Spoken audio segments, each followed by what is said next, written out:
আসসালামু আলাইকুম। বসিনী অ্যাগ্রো ফার্মে সবাইকে স্বাগত জানাচ্ছি।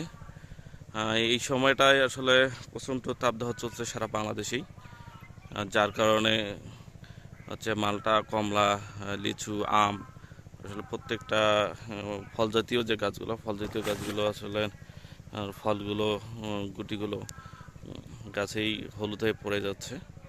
তো এই অবস্থায় আসলে আমাদের করণীয় কি, এই আসলে সেই বিষয়গুলো নিয়ে একটু আসলে আলোচনা করব আজকে।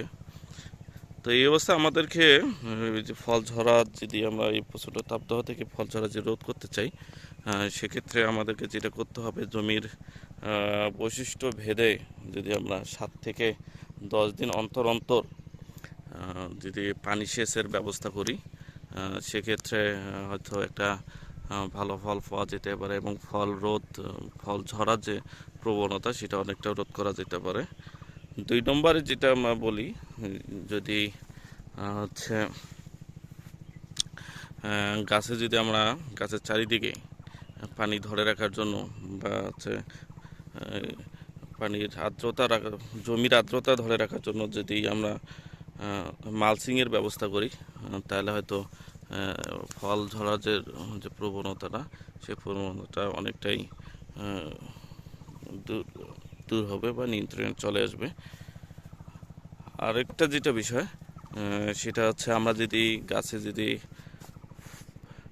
ফল আসার পরে যদি কোনো সার না দিয়ে থাকি, তাহলে সেক্ষেত্রে আমাদেরকে পর্যাপ্ত পরিমাণ জৈব সার এবং এর সাথে আমাদেরকে ইউরিয়া এবং হচ্ছে পটাশ যে সার, সে সার গাছ ভেদে, হয়তো গাছের বয়স ভেদে হয়তো 150 গ্রাম থেকে 175 গ্রাম আমরা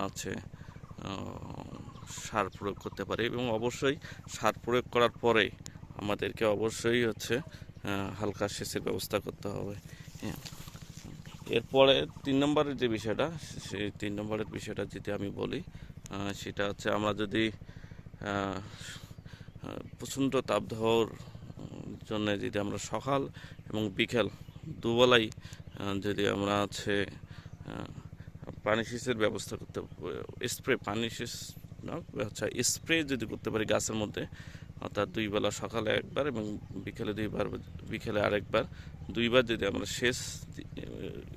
গাছে যদি স্প্রে আমরা করতে পারি, সেক্ষেত্রেও হয়তো হচ্ছে ফল ঝরা অনেকটা রোধ করা সম্ভব।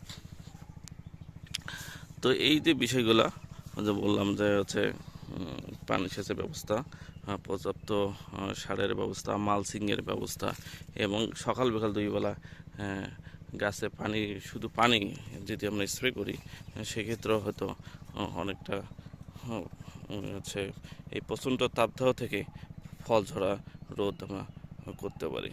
তো ধন্যবাদ সবাইকে, বসিনিয়া অ্যাগ্রো ফার্মের সঙ্গে থাকার জন্য। আসসালামু আলাইকুম।